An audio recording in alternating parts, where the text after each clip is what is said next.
la ilaha illa hu la ma'buda haqqun illa Allah المستحق للعبادة وحده دون ما سواه لا إله إلا هو hapana mwenye kuabudiwa kwa haki isipokuwa yeye Allah ndiye mwenye kustahiki ibada hali ya kuwa peke yake kinyume na mwingine asiyekuwa yeye la ilaha illa hu hapana mwenye kuabudiwa kwa haki hapana mola mwenye kuabudiwa kwa haki ila yeye tu yuhyi wa yumit anahuisha na anafisha anahuisha na anaua yumit yani huwa almutasarrifu wahda yeye ndiye mwenye kuendesha mambo peke yake bil ihya'i wal imata kwa kuhuisha na kufisha fayuhyi ma yasha'u wa yumitu ma yasha'u min al ihya anahuisha anachokitaka anakiua anachokitaka min al ahya'i katika viumbe vilivyo hai kisikia mtu amekufa nani alimuua Allah ndiye tayari kashaandika afi huyo anaweza kuuawa kwa haki au kwa batil anaweza kufa bila ya kuuawa almautu wahid wal asbabu mukhtalifa kifo ni kimoja tu sababu ndio tofauti man lam yamut bisayfi mata bighairihi asiyekufa kwa upanga atakufa kwa kitu kingine unaweza kuchukua tahadhari ukachunga afya yako ukafa kwa ajali umeona lazima ufeni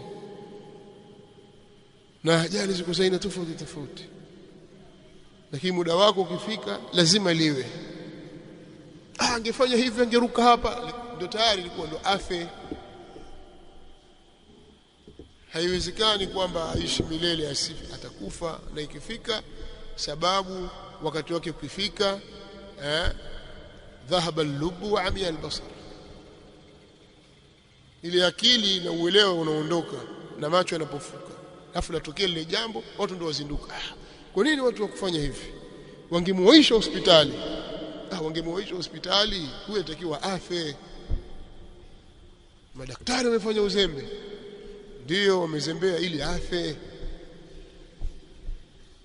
yani ilikuwa hakuna namna kwa sababu wakati wake tayari aliyeua nani na Allah subhanahu wa ta'ala huwa yuhyi wa yumitu wa ilayhi turja'un yeye ndiye anayehuisha na ndiye anayefisha na kwake yeye tumtarejea nyinyi rabbukum wa rabbu abaikum alawwalin mola wenu na mola wa baba zenu wa mwanzo yeye ndiye aliyeumba khaliqukum wa malikukum wa raziqukum antum wa abaukum alladhina min qablikum yeye ndiye muumba wenu ndiye mwenye kuwamiliki nyinyi ndiye mwenye kuwaruzuku nyinyi pamoja na baba zenu waliotangulia mwanzo rabbukum wa rabbu abaikum alawwalin kwa hata wale wa mwanzo mola wao ndio huyu hajabadilika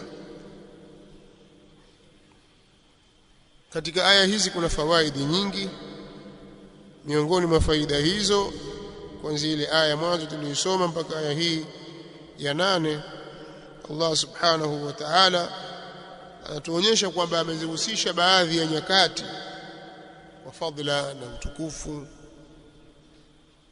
kuna baadhi ya nyusiku ni bora kuliko nyusiku nyingine hivyo hivyo michana kuna sehemu tukufu zaidi kuliko nyingine watu kuna watukufu zaidi kuliko wengine lakini kila anayezidi kuwa taqi na kumcha Allah subhanahu wa ta'ala ndio anazidi rifa na taqwa lakini walio bora zaidi ni mitume wa Allah subhanahu wa ta'ala na katika hao walio bora zaidi ni ulul azmi min ar-rusul na mbora wao ni mtume Muhammad sallallahu alaihi wa alihi wasallam alhasil ayati hizi zina fawaidi nyingi pia kuna ubainifu kwamba Qur'ani yatoka kwa Allah subhanahu wa ta'ala na yeye ndiye ameiteremsha imeteremshwa kutoka juu ushahidi wa kuonyesha kwamba aliyeteremsha yuko juu yeye Allah subhanahu wa ta'ala imetoka kwake, minhu bada, kutokea kwake imeanza Qur'an, wa ilayhi yaud, na kwake itarudi. Kwa hiyo kuna faida hiyo vile vile. Lakini pia aya hizi zinatufundisha adabu ya kujua kwamba mambo yetu sisi yamekadiriwa na Allah subhanahu wa ta'ala. Kwa tusiwe na papara wala hala kuwayawaya, ikawa mtu ana tabia anapapatika, kazi yake kulalamika kwa sababu ya matatizo yanayomkabili ima katika afya yake au riziki. Ajue tu kwamba kuna makadir ya Allah subhanahu wa ta'ala, kuna mambo yamekadiriwa. Utawalaumu watu wote duniani, hao watu wote wakiungana, kuna matajiri wakubwa duniani waungane wakutajirisha utajiri king'oo, pangwe mipango za serikali, utabaki wewe maskini hivyo hivyo mpaka atake Allah subhanahu wa ta'ala kwamba sasa wewe unufaike, wewe utoke katika ufakiri, wewe usilale njaa. Tunapozisoma hizi aya yatakiwa tuzizingatie. Kwa hiyo makadiri yatoka kwa Allah subhanahu wa ta'ala, ndiye anayekadiria mambo ya waja wake yote, riziki na ajali na matatizo mengi na mambo mengi yanomsibu mwanadamu ya khairi na shari. Ndio al-iman bil qadar, nguzo ya sita katika nguzo za iman. Lakini watu wengi huwa waghafilika hapa kwa sababu ya mtihani anaopata, mtihani wa maradhi, mtihani wa kufiwa, mtihani wa kuondokewa na hiki. Watu wengi wanababaika hapa, wanakosa utulivu, hawana subra, kwa sababu imani ya qadari ni ndogo sana. Imani juu ya qadar ni ndogo sana, lakini fiha yufraqu kullu amrin hakimin amran min indina. Kwa mambo yote na qadar, wewe una shaka na Allah subhanahu wa ta'ala. Kwa hiyo ukiwa na imani bil qadar khairihi wa sharrihi, huyumbi wala hubabaiki. Wewe inapokusibu jambo waegemea kwake Allah subhanahu wa ta'ala. Ndio Mtume صلى الله عليه وسلم kana idha hazabahu al-amru badara ila as-salah, jambo likimkaza hasa likamtatiza akimbilia kwenye kuswali, anasimama anaswali. Haina maana tusichukue asbabu ziko, lakini kwanza ni Allah subhanahu wa ta'ala. Sasa sisi tunasahau sana, ukipatwa na jambo kwanza wakimbilia kwa wanadamu na utaanza kuwalaumu watu, mimi nimefanya hivi atanje nisaidia kabisa, mimi bwana, utaanza kulalamika, utalaumu, utafanya hivi. Si sawa. Sawa, tuelewe hivi kwamba si sawa. Bal hum fi shakkin yal'abun, bali wao wamo katika shaka juu ya kufufuliwa, wanacheza tu. Bal hum fi shakkin, bali wao wamo katika shaka juu ya kufufuliwa. Inma hum munghamiruna fi shakkihim, wao ni wenye kuzama juu ya shaka yao juu ya jambo la kufufuliwa. Wanatilia shaka kwamba watafufuliwa. Hivi kweli, idha kunna 'idhaman nakhira, tutakapokuwa sisi ni mifupa iliyosagika, iliyochakachika, ikavunjika ikasagika ikawaunga, fa inna lamarduduna fil hafira, tutarudishwa tena hapa duniani, ulimwenguni? Itawezekana kweli? Kwa hiyo wanatilia shaka, yalabuna, wanacheza, wanashughulishwa na mambo ya batil na mambo ya lahu na laghu katika dunia yao. Hawakumbuki kwamba kuna kiyama na watakwenda kuhesabiwa. Fartaqib yawma ta'ti as-samaa'u bidukhanin mubin, basi ngojea siku mbingu itakapoleta moshi ulio wazi. Fartaqib ay intadhir ya Muhammad يوم تأتي السماء بدخان مبين، اليوم الذي تأتي فيه السماء بدخان ظاهر. basi ngojea ewe Muhammad siku mbingu itakapoleta moshi ulio wazi. Nini maana yake? Pana kauli mbili hapa. Kauli ya kwanza wanasema kwamba anna dukhana yakunu qabla yawm alqiyama, moshi utakuja kabla siku ya kiyama, wa huwa min ashrati as-saa, na kwamba hiyo ni katika alama za kiyama. Wametaja na wachumi wa tafsiri hiyo, al-Imam al-Razi, al-Nasafi, Ibn al-Qayyim, Ibn Kathir, katika muasirin Sheikh Muhammad bin Salih al-Uthaymeen, kwa maana hilo litatokea kabla ya kiyama, kuwa ni katika alama za kiyama, min ashrati as-saa.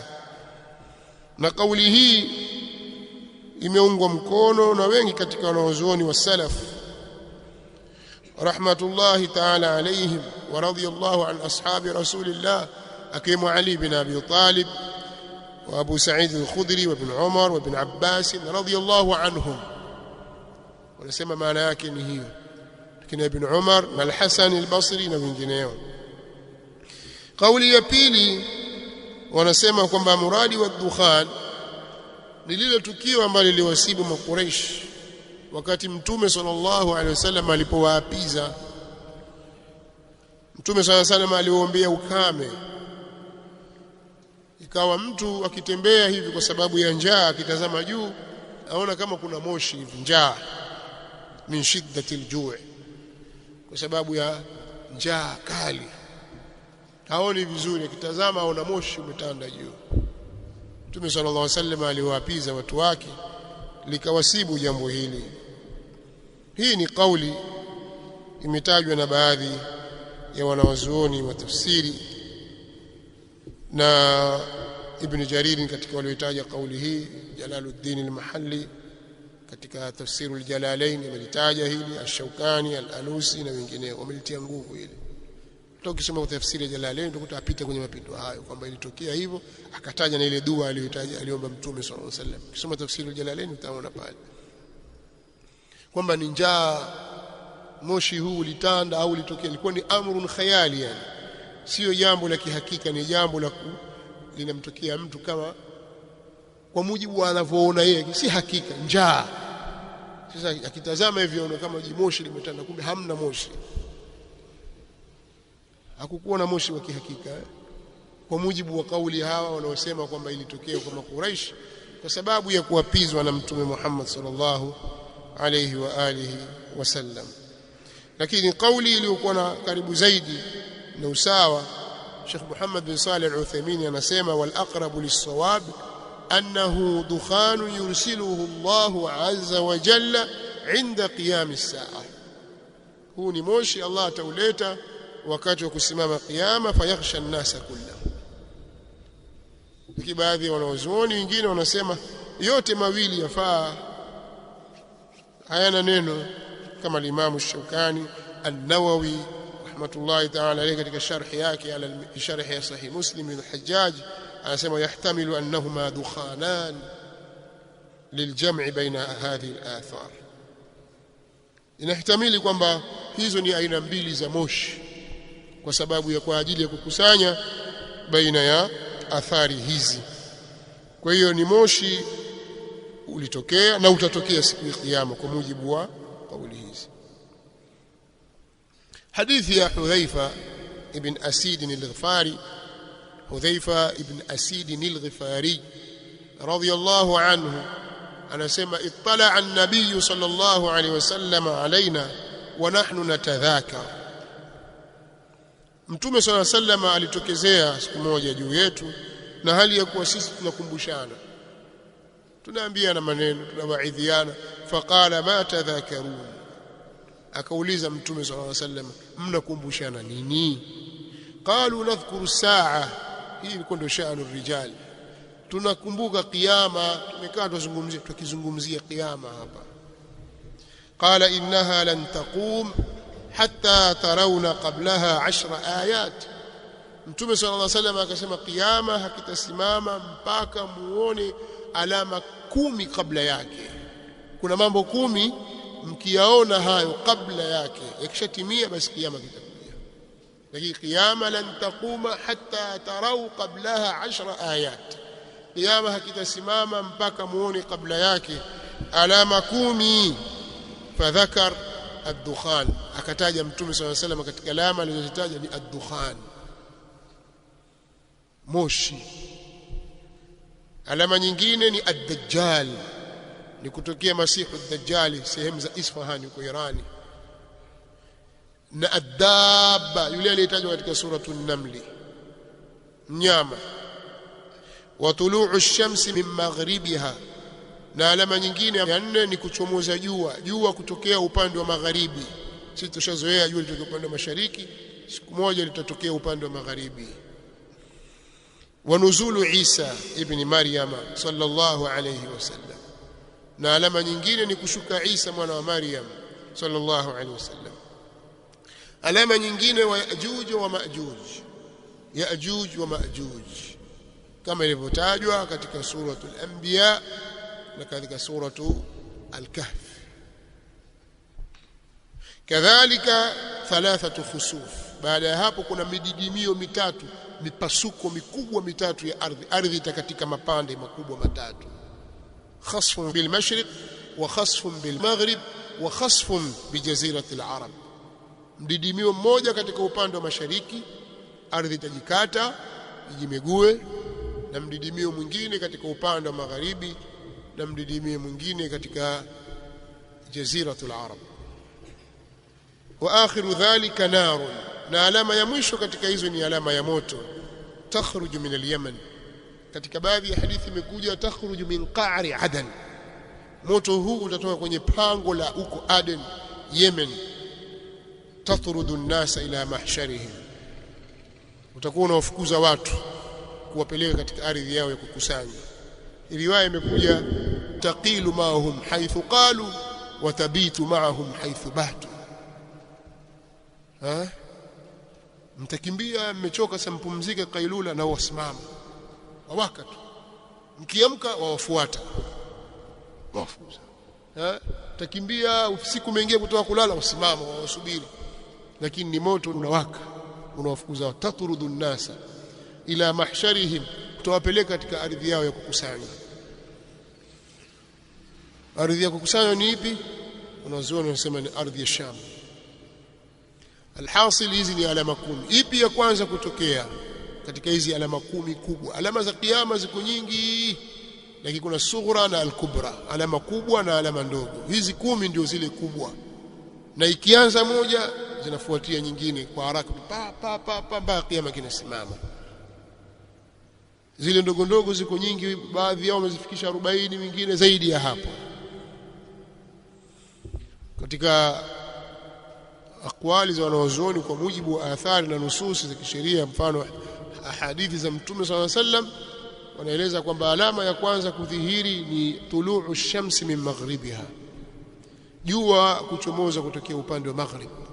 Itakuwa ni ghafla tu, siku moja tu wamekaa watu asri, siku Ijumaa mathalan, hawana hili hawana lile, wengine ndio wacheza drafti na kete zao, wengine wacheza pool table, wengine hivi, wengine wacheza mpira hivi, mara jua limechomoza upande magharibi. Hapo inatangazwa kwamba sasa subirini kiyama, na mlango wa toba umefungwa. Kama una madhambi yako utabaki nayo hivyo hivyo, lia utakavoliwa, hukubaliwi toba. Jua linapochomoza, la tanfa'u nafsan imanuha lam takun amanat min qabl au kasabat fi imaniha khaira, hukubaliwi. Kama ulikuwa kafiri utabaki hivyo kafiri mpaka wafa. Kusema nimeslimu hukubaliwi baada ya kudhihiri alama hiyo, alafu itafuatia matukio mengine mpaka kiyama kinasimama. Haitasimama kiyama isipokuwa kwa watu waovu, watu wema wote wataondoka. Kwa hiyo miongoni mwa alama zilizotajwa ni hii ad-dukhan.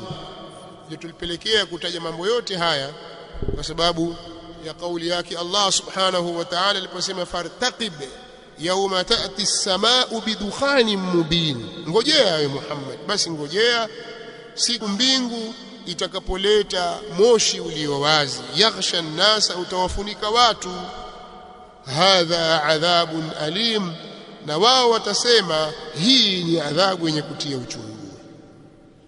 na wao watasema hii ni adhabu yenye kutia uchungu. Fayaquluna hadha adhabun muji'un shadidul ilam, kama anavyosema Allah subhanahu wa ta'ala, wa ka'ayyin min ayatin fi as-samawati wal ardi yamurruna 'alayha wa hum 'anha mu'ridun wama yu'minu aktharuhum billahi illa wa hum mushrikun afa aminu an ta'tiyahum ghashiyatun min 'adhabillah aw ta'tiyahum as-sa'atu baghtatan wa hum la yash'urun.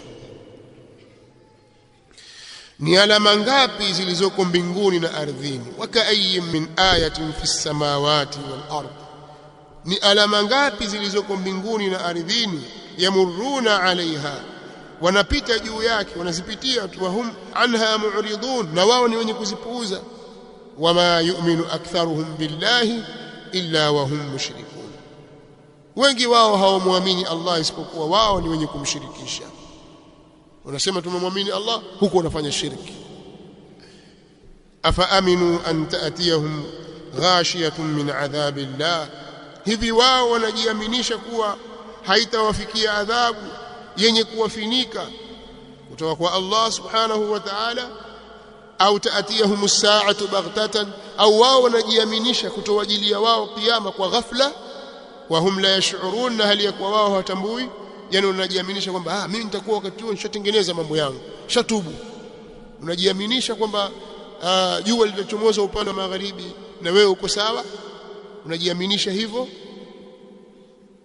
Kwa hiyo anasema watasema wale watu watakaofunikwa na hiyo adhabu ya moshi, hadha adhabun alim, hii ni adhabu yenye kutia uchungu. Rabbana kshif anna al'adhab, mola wetu tuondoshee sisi adhabu hii. Inna mu'minun, hakika sisi ni wenye kuamini. Rabbana kshif anna, mola wetu tuondoshee sisi al'adhaba, adhabu hii. Rabbana kshif anna al'adhaba, mola wetu tuondoshee sisi adhabu hii. Inna mu'minun, hakika sisi ni wenye kuamini, sisi ni waumini. Ifa anna adhabaka fa inna mu'minuna bik in kashafta anna hadha al'adhab anna lahum adh-dhikra, kutawafaa nini wao kuonyeka, kutawafaa nini wao kuwaidhika. Anna lahum adh-dhikra, kutawafaa nini wao kuwaidhika kwa wakati wa adhabu ishakuja. Kuwaidhika kwao na kuonyeka kwao kutawasaidia nini? Waqad jaahum rasulun mubin, na ili hali aliwajia wao mtume mwenye kubainisha. Waqad jaahum rasulun mubin, na ili hali aliwajia wao mtume mwenye kubainisha. Anna lahum adh-dhikra, kutawafaa nini wao kuwaidhika kwamba sasa nimeelewa jua limetoka upande wa magharibi bwana, mimi sasa ndio nimeelewa kwamba Uislamu ni kweli. Haisaidii kitu wakati huo. Mimi sasa ngoja nianze kuswali, nitafuta kanzu nyingine niswali, sasa sitoki msikitini. Haisaidii kitu. Mimi sasa ile mambo yangu yote sasa basi, sasa haisaidii kitu baada ya kuwa adhabu ya Allah ishakuja. Anna lahu dhikra, kutawafaa nini wao kuwaidhika. Waqad jaahum rasulun mubin, na ilhali aliwajia wao mtume mwenye kubainisha. Kaifa yatasanna lilkuffar التذكر والاتعاظ عند حلول ذلك العذاب بهم، والحال أنه قد جاءهم رسول ظاهر غاية الظهور، أنه رسول من الله مظهر لهم الحق من عنده سبحانه. تسيدي نيني واو. والمعنى من أين تحصل لهم الذكرى. وقوله مبين اسم فاعل إما من أبان المتعدي أي مبين لهم ما به يتذكرون، أو من أبان القاصر الذي بمعنى بان أي بين ظاهر. رسول مبين متومي عليه ظاهر، أو رسول مبين متومي من يكذيرش. أنا مسمي كما وقت أذان أذين. ثم تولوا عنه، kisha wao wakampuuza, kisha wao wakampa nyongo huyo mtume aliwajia. waqad jaahum rasulun mubin, na ili hali aliwajia wao mtume aliyewazi, ili hali aliwajia wao mtume mwenye kubainisha, mubin kwa maana zote mbili. Thumma tawallaw anhu, kisha wao wakampuza wakampa nyongo. A'rada al-kuffaru 'ani ar-rasul wa qalu, na wakasema muallamun majnun, huyu ni mwenye kufundishwa na mtu na yeye ni mwenda wazimu. Mambo mawili wakamtumu naye. Waqalu, na wakasema muallamun, huyu ni mwenye kufundishwa na mtu, kuna mwalimu wake anamfundisha huyu Muhammad, huyu kuna jamaa huyu anamfundisha huyu Muhammad. Asiwadanganye kwamba eti katumwa na Allah atusomea aya hapa. Kuna mtu anamfundisha katika ahlul kitab. Muallamun, hawakutosheka sasa, majnunun, tena mwenda wazimu. Anayemfundisha huyu nani? Kule katika suratu an-Nahl Allah subhanahu wa ta'ala pia amelifafanua ile, akasema walaqad na'lamu annahum yaqulun inma yuallimuhu basharun, wallahi hakika sisi tunajua kwamba wao washirikina wanasema hapana vingine, anayemfundisha huyu Muhammad ni mtu katika Waajemi. Inma yuallimuhu basharun, hakika hapana vingine, anayemfundisha huyu Muhammad ni mtu mmoja katika Waajemi. Huko Syria huko kuna mtu anamfundisha huyu Muhammad haya maneno. Shamu huko amwambia sema hivi, sema hivi, sema hivi. Inma yuallimuhu basharun. Allah subhanahu wa ta'ala anasema lisanu alladhi yulhiduna ilayhi a'jamiyun, lugha ya huyu ambaye wao wanamili kwake ni Kiajemi. Huyo mtu ambaye wao wanasema kwamba ndiye anemfundisha mtume Muhammad sallallahu alaihi wasallam, lugha yake ni Kiajemi. Wa hadha, na hii Qur'ani, lisanun arabiyyun mubin, ni ya lugha ya Kiarabu iliyo wazi. Sasa inawezekana vipi Muajemi asiyejua Kiarabu amfundishe Muhammad maneno ya Kiarabu kama haya ambayo nyinyi wa Arabu wenyewe hamwezi kuyasema? walaqad na'lamu annahum yaqulun inma yuallimuhu basharun lisanu alladhi yulhiduna ilayhi a'jamiyyun wa hadha lisanun arabiyyun mubin. Wallahi hakika sisi tunajua kwamba wao wanasema, wanaambiana kwamba huyu Muhammad huyu anayemfundisha yeye ni mtu mmoja katika Waajemi. Lugha ya huyu ambaye wao wanapondokea kwake, wanamili kwake, wakasema kwamba ndiye anayemfundisha. Lisanu alladhi yulhiduna ilayhi ay yamiluna ilayhi, lugha ya yule ambaye wao wanapondokea kwake, wanamili kwake, ni lugha ya Kiajemi. A'jamiyun, ni lugha ya Kiajemi, sio kwa Kiarabu. Wa hadha lisanun arabiyyun mubin, na hii Qur'ani ni lugha ya Kiarabu iliyo wazi. Sasa muone kwamba mmeshindwa hapo. Muajemi gani anayewashinda nyinyi wa Quraysh wa Makka katika kuleta lugha ya Kiarabu? Leteni na nyinyi maneno kama haya. Hebu ileteni sura kama vile washamsi wa duhaha, hebu ileteni na nyinyi kama ile yenye haqaiq za kiilmu na uhodari wa lugha. Leteni. Hakuweza. Muajemi gani huyo? Haya, mwenda wazimu kichaza kusema maneno haya, nyinyi wenye akili mmeshinda. Mwenda wazimu waweza kutamka maneno haya ambayo yawashinda nyinyi wenye akili, basi nyinyi ndio vichaa. Kwa maana wanajitukana wao wenyewe kwamba hawa mabingwa pia washindwa na vichaa.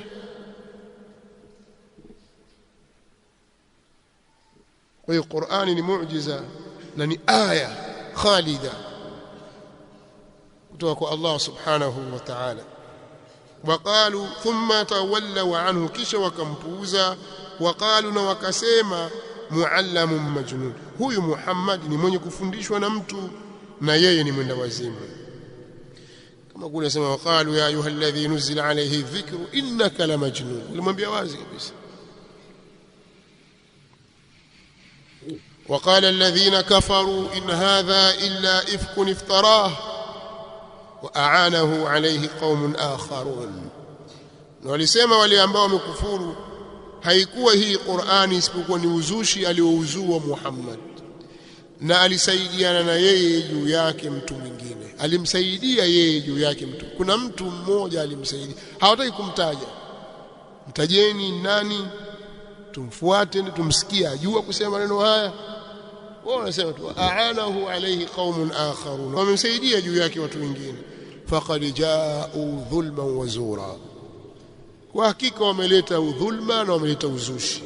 Waqalu asatirul awwalin, na wakasema pia katika kauli zao kwamba hizi ni ngano za watu wa kale. Huyu Muhammad huyu hivi visa anavyovitaja hivi, hizi ni ngano za watu wa kale. Ngano ni zile hikaya, kama hikaya za paukwa pakawa na visa vya kina Babu Gojo, ndio zaitwa asatiru. Zile vitu havipo vya kutunga tunga kwamba hapo zamani za kale palikuwa na hivi, nani alikuwepo, nani alielezea, sanadi yako iko wapi,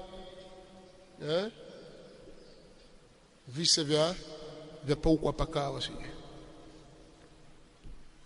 kisa cha bwana cha mzee Simba na mzee Sungura, vitu kama hivi, ni zile ndio asatiru zinaitwa ngano, vigano alawalini vya watu wa mwanzo, vya watu wa kale.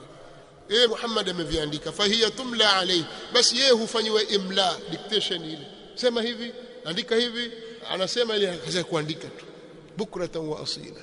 Tumtaka huyo anayemfundisha nani?